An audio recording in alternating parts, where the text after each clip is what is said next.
কিছু ভিক্ষা দিন না। এখন আমার হাতে অনেক কাজ, পরে এসো। পরে আসবো না, এখনই যা দেবার দিয়ে দিই।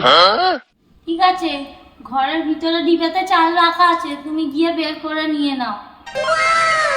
আচ্ছা ঠিক আছে দিদি, আমি গিয়ে নিয়ে আসছি।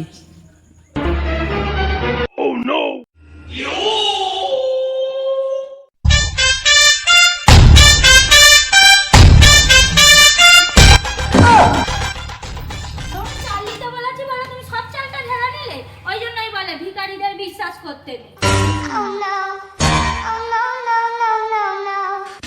उठा ले रे देवा, उठा ले रे बाबा। যাও নিয়ে চলে যাও। কেন রে তুমি এই ঘরে ভিক্ষা করতে এলে? আহা আমি পারি না আর পারি না, আমি কেন মরি না।